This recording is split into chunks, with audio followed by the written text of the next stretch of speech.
Bonsoir à tous. Au sommaire ce soir sur Canal 3 Bénin, l'instauration d'un système de gestion participative des ressources naturelles du parc W au Nord Bénin en se basant sur des chiffres actuels. Les acteurs y réfléchissent dans un atelier de mise en place de la plateforme de l'écosystème transfrontalier du complexe. Les travaux ont démarré ce matin à Cotonou au titre des activités d'implémentation du projet NB-ITAS.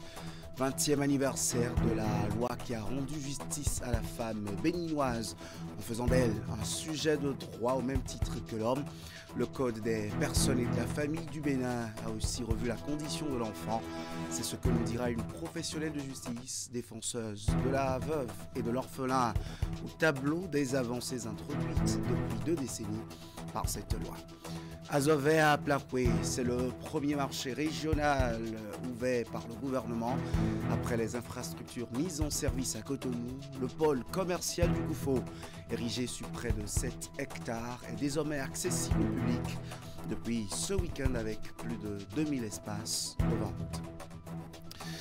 L'atelier national de mise en place de la plateforme de l'écosystème transfrontalier du complexe naturel W au Bénin s'est ouvert ce matin à Cotonou. Cette activité s'inscrit dans le cadre de la mise en œuvre du projet NB-ITAS entendait améliorer l'agir, la gestion et la gouvernance fondée sur la connaissance du bassin du Niger et d'un système aquifère. L'objectif visé est d'instaurer un système de gestion participative de ressources naturelles en se basant sur des données actuelles. Hugues Vinigbe pour le point de la cérémonie de lancement. Dans le cadre de la mise en œuvre du projet NB-ITAS et suite à une étude préparatoire dont les résultats sont validés en 2020, les parties prenantes passent à l'instauration de la plateforme de l'écosystème transfrontalier du complexe naturel W au Bénin. Le but visé est l'amélioration de la gestion de la gouvernance et la conservation des ressources naturelles dans les 3 pays partageant cette réserve de biosphère, en l'occurrence le Niger, le Burkina Faso et le Bénin. C'est une zone protégée et dont les informations qui seront regroupées de tous les horizons possibles sur cette plateforme permettront de produire des informations de qualité et également de permettre de mieux gérer cet écosystème. Cet atelier national intervient dans un contexte de changement climatique où la gestion intégrée des ressources en eau devient une nécessité. La question des ressources naturelles a évolué dans le temps. Au départ, c'était une protection intégrale, qu'on ne doit pas rentrer dans ce qui est classé par les autorités, les gouvernants. Mais les concepts ont évolué. Ensuite, on a parlé de gestion participative des ressources naturelles. Tous les acteurs se regroupent ensemble pour discuter de la gestion de l'espace. Donc avec les populations riveraines, tout le monde. Et c'est dans ce cadre que le parc W a bénéficié beaucoup de financement de la part des gouvernants, des partenaires. Financé par le Fonds mondial pour l'environnement, le projet NB-ITAS concerne 11 pays, dont l'Algérie, la Côte d'Ivoire, le Cameroun, le Tchad et le Bénin. En dehors du parc W, 2 autres écosystèmes sont ciblés. Cet atelier s'étend sur 3 jours. Non loin de ce registre, la gestion du froid en agroalimentaire fait l'objet d'un atelier de formation depuis ce matin cette fois à Grand Popo dans le département du Mono, une initiative de la commission permanente agriculture, élevage, pêche, foresterie et arboriculture de l'Académie nationale des sciences, arts et lettres du Bénin. 2 jours de formation et de réflexion surtout pour doter les acteurs de l'agroalimentaire de compétences avancées en gestion de froid. Retour ici sur la cérémonie d'ouverture avec Narcisse Alessé. Des responsables de qualité et sécurité alimentaire et autres gestionnaires et fournisseurs d'équipements de réfrigération mobilisés dans cette salle à l'hôtel Bel Azur de Grand Popo pour de nouvelles connaissances en matière de gestion du froid en agroalimentaire. Ici, les réflexions tournent autour de la chaîne de froid qui déconseille la discontinuité dans la congélation des produits, de la production à la consommation. Pourquoi? Parce que ça garantit la qualité du produit et la sécurité alimentaire du produit. Autrement, c'est parce que lorsque vous coupez le froid et que vous reprenez après, eh bien, vous avez ce problème que cela génère des micro-organismes, des bactéries qui sont néfastes à votre santé. Et pour la sécurité alimentaire et le bien-être des populations, la Commission permanente agriculture, élevage et pêche, foresterie et arboriculture de l'Académie nationale des sciences, arts et lettres du Bénin apporte la contribution de la science. Un atelier de formation animé par des universitaires venus de divers horizons pour ce sujet. Lorsqu'on tue un animal, la décomposition commence immédiatement. Au bout d'1 heure, la viande est impropre à la consommation. Ça pose à minima des problèmes gastriques. Qui n'en a jamais eu, c'est parce que la viande n'a pas été réfrigérée tout de suite. Ce froid permet d'endiguer le développement des enzymes, des bactéries qui causent la décomposition. On n'a pas besoin de congeler tous les produits agroalimentaires. On peut, à 2-4 degrés, conserver certains produits pendant 10 jours, 15 jours. Tous ces enseignements sont contenus dans les communications prévues pour être animées au cours de cet atelier. Il s'agit, à l'issue de 48 heures de réflexion, de doter ces acteurs de l'agroalimentaire de compétences avancées en gestion de froid. Politique, Richa Boni Wourou va au contact des délégués communaux du mouvement libéral. C'est à la faveur d'une rencontre qui s'est tenue ce week-end à Parakou, venue des 77 communes du Bénin. Ces militants de premier rang ont été entretenus sur l'idéologie du libéralisme par le président de ce mouvement politique. Ils vont à leur tour porter la responsabilité de répandre cette idéologie au sein des populations. Jacques Degbé. Nous avons l'ambition de faire du mouvement libéral quelque chose de solide. C'est à travers une communication détaillée que Richa Boni Wourou expose l'idéologie du mouvement libéral. Ceux qui viendront vers nous viennent en se disant qu'ils viennent former une communauté d'idées. Pas nécessairement qu'ils viennent adhérer à un parti politique qui va avoir des députés, qui va avoir des conseillers communaux pour que ces conseillers communaux puissent leur donner. Non, ce n'est pas d'abord ça l'idée.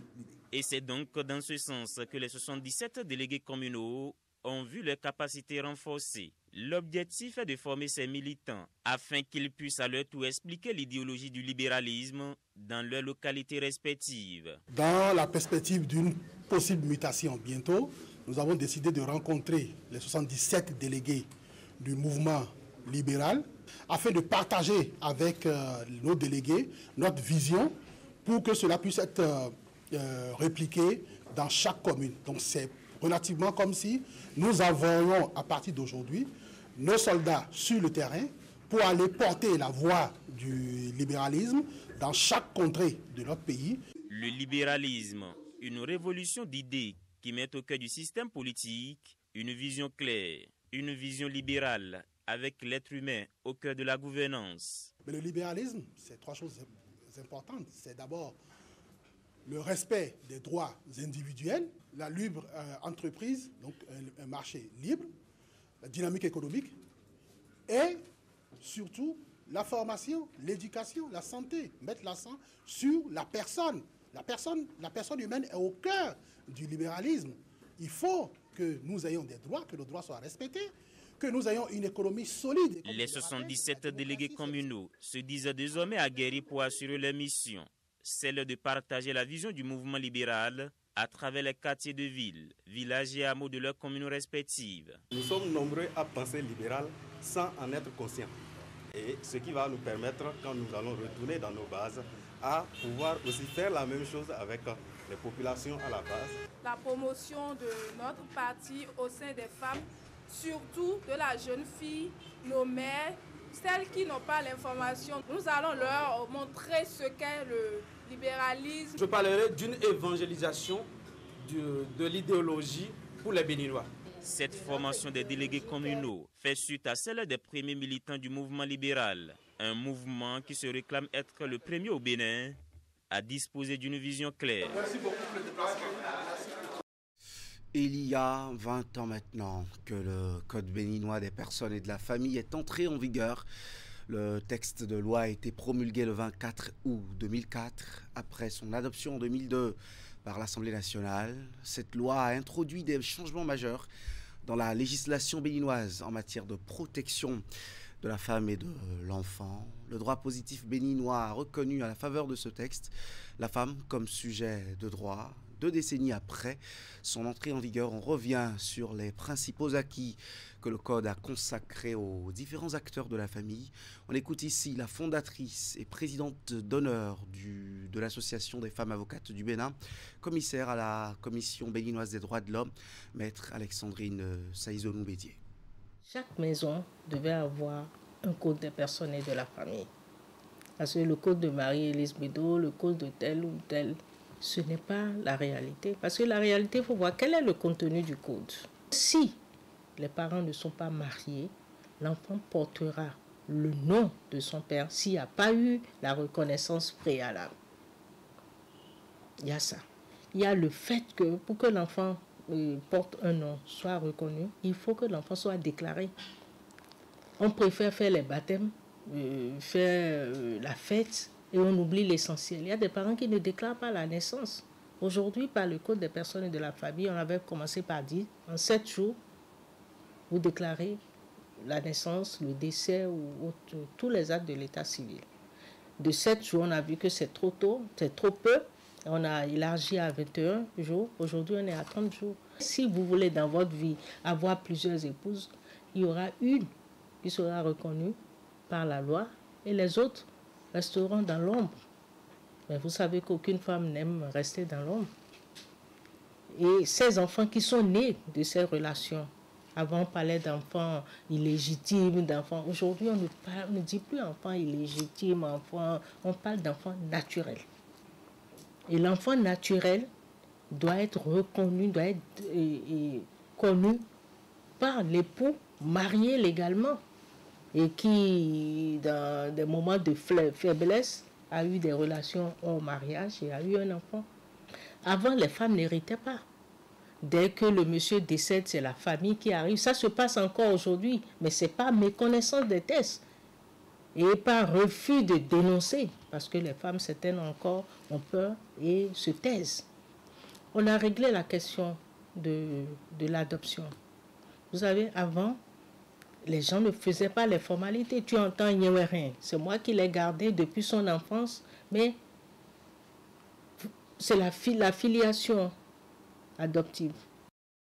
Voilà pour ce qui est de cet anniversaire. L'initiative est dénommée Vacances sans accident. Elle est portée par le Centre national de sécurité routière. La campagne, lancée depuis quelques semaines, a conduit au bain à Doukonou, le directeur général et certains cadres du CNSR sur le terrain. Ils étaient sur les différentes gares de la ville de Boïcon pour une sensibilisation de masse. Plus de détails avec Imet Elena Moussou. National de sécurité routière CNSM multiplie les descentes sur le terrain. Directeurs centraux et autres cadres techniques avec pour chef de file au bain à Doukonou étaient à Boïcon pour des sensibilisations de masse. Premier point de chute, le parc de regroupement des bus pendant des dizaines de minutes et dans plusieurs de ces véhicules en partance pour le nord ou le sud. Les visiteurs ont conscientisé conducteurs, équipages ainsi que les voyageurs sur les conséquences de l'excès de vitesse, la fatigue au volant, de même que les comportements déviants des usagers de la route. Nous avions déjà écrit à leur patron, mais il était important que nous puissions venir pour appeler votre attention sur votre obligation, votre droit, votre responsabilité. Les accidents, lorsque ça arrive, c'est beaucoup de dégâts. Nous allons souhaiter que ça n'arrive plus. Vu que c'est de la vie des enfants, c'est de la vie des apprenants, c'est de la vie de la relève de demain qu'il s'agit, surtout lorsque le message touche l'excès de vitesse en cette période de vacances où il y a la disponibilité de passagers et que les conducteurs de bus sont de la surcharge et des fois développent des mauvais comportements. La descente ici est une bonne descente qui permet en soit peu de conscientiser les conducteurs de bus. Les conducteurs de taxis, motos et vendeurs trouvés sur les lieux ont également été approchés. Les attitudes pouvant mettre en danger ces derniers à l'arrivée pendant le stationnement ou au départ des bus ont été rappelés et proscrits. La démarche est saluée par plus d'un.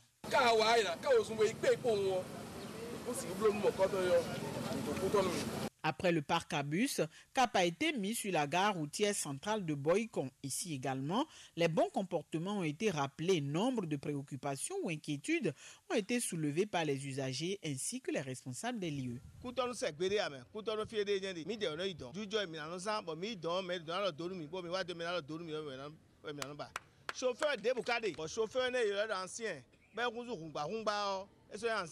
Les statistiques ne sont plus au mieux de leur forme. Tout simplement, et ce qui est remarqué, c'est souvent sur les routes asphaltées que nous avions eu beaucoup de cas d'accidents qui impactent les usagers les plus vulnérables. Je veux parler des piétons, je veux parler des conducteurs de moto. Nous sommes ici dans le département de Zou où les tricycles ont pris d'assaut l'ensemble de vos frettes. Comment est-ce que les motocyclistes, les conducteurs de taxi moto s'organisent? Comment est-ce que vous-même, vous vous organisez au cas où ils ne respecteront pas les prescriptions pour les éviter afin que nous n'enregistrons plus de cas d'accidents mortels. Les nombreuses descentes du centre ces derniers jours s'inscrivent dans le cadre de la campagne dénommée Vacances sans accident, une initiative lancée suite au malheureux constat du taux élevé d'accidents enregistrés cette année comparativement aux 3 derniers 12 mois. La réceptivité du message et l'exhortation ont galvanisé l'équipe du CNSR qui a promis revenir sur ses pas dans très peu de temps. Tout juste à côté du Zoo, le ballet d'ouverture des marchés modernes construit par le gouvernement s'est poursuivi. Après Cotonou, le marché moderne régional a été ouvert au public ce week-end et c'est à Azové. Le premier marché a été ouvert au public et c'est à Azové, dans le département du Koufo. Le top a été donné avec une infrastructure marchande mise en service devant population et autorités de la région. On va faire le point avec Narcisse Alezet. Une coupure symbolique du ruban qui a valeur d'ouverture officielle des portes du marché moderne construit par le gouvernement ici à Zové dans le département du Koufo. Une infrastructure dressée sur une superficie de 5,8 hectares et qui offre aux usagers toutes les commodités d'un espace marchand. Ce marché couvrant 12 378 mètres carrés dispose désormais de 2049 espaces de vente incluant 1746 étals, 117 boutiques, 12 restaurants, 16 poissonneries, 16 boucheries, un espace de vente de bétail de 132 places, ainsi que 3 magasins répondant ainsi aux besoins de tous les acteurs de la chaîne de valeur. Des équipements modernes conçus pour répondre aux besoins des commerçants et autres usagers. Ils sont installés sur des espaces commerciaux bien organisés, avec des infrastructures sanitaires, des zones de stockage ainsi que des aires de stationnement, mais aussi un système de gestion des déchets. Chères sœurs, mesdames et messieurs, ce joyau vous appartient. Il est conçu pour vous permettre de développer vos activités dans les meilleures conditions possibles. Vous êtes les acteurs principaux de ce marché. À travers votre travail quotidien, vous contribuez non seulement à la prospérité de vos familles, mais aussi à l'économie de notre région, à l'économie de notre pays.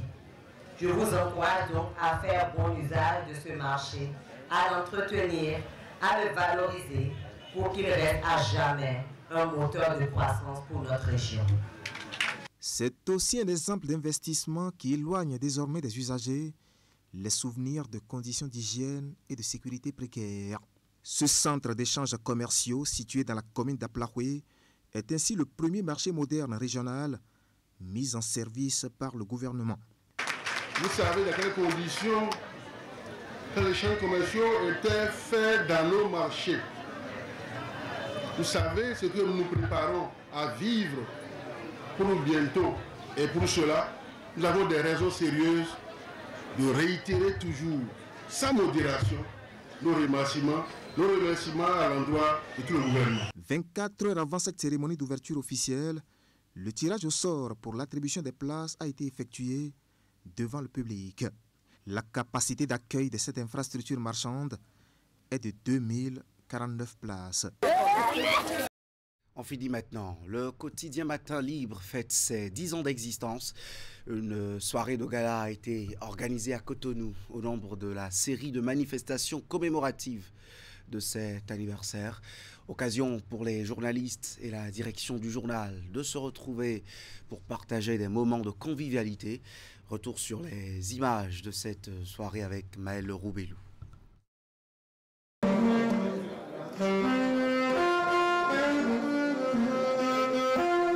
2014-2024, voici maintenant 10 ans qu'est apparu dans le paysage médiatique de la presse écrite au Bénin un journal dénommé Matin Libre. Pour célébrer ce 10e anniversaire de naissance, Matin Libre a rassemblé autour de ce dîner de gala patrons de presse, journalistes et plusieurs acteurs de la scène politique nationale. À son avènement en 2014, le journal avait suscité beaucoup d'interrogations, mais au fil des années, il s'est imposé comme un label de référence. Arriver à survivre jusqu'à 10 ans, c'est un record. Il faut juste souhaiter que le record soit battu et que Matin Libre continue d'apporter sa différence. C'est donc dans une ambiance chaleureuse, mais surtout empreinte de fraternité que cette célébration des 10 ans de Matin Libre s'est déroulée. Des années durant lesquelles le journal a su maintenir le cap. Pour le directeur général de Matin Libre, le mérite revient à son équipe qui ne ménage aucun effort pour concilier professionnalisme, respect de la déontologie et nécessité d'informer. Paraître à Parakou, être partout au même moment, franchement, merci les gars. Merci pour tout ce que vous avez fait juste là. Et surtout, merci à Aziz Badarou, qui est devenu le grand enquêteur de Matin Libre. Grâce à lui, nous recevons des prix de partout. Merci. Également présente à cette soirée, la présidente de l'Union des professionnels des médias du Bénin a loué le professionnalisme du quotidien Matin Libre. Je voudrais très sincèrement saluer le mérite de tous les acteurs qui travaillent au quotidien pour le résultat que nous avons chaque jour avec Matin Libre. Ce fut aussi une célébration au cours de laquelle journalistes et anciens journalistes ont rendu hommage au quotidien Matin Libre à travers de vibrants témoignages. Afin de marquer ce 10e anniversaire, le patronat du quotidien Matin Libre a dévoilé en exclusivité lors de cette soirée l'avènement d'une nouvelle entité de Matin Libre. Ce 10e anniversaire de Matin Libre Journal marque la naissance de Matin Libre TV. Merci beaucoup. La soirée s'est achevée par la coupure du gâteau d'anniversaire des 10 ans du quotidien. Avec la naissance de Matin Libre TV, c'est une nouvelle ère qui s'ouvre dans la vie du groupe de presse Matin Libre, dont le personnel reste engagé plus que jamais. Joyeux anniversaire Matin Libre. Belle soirée à vous qui nous avez suivis. C'est tout pour cette édition.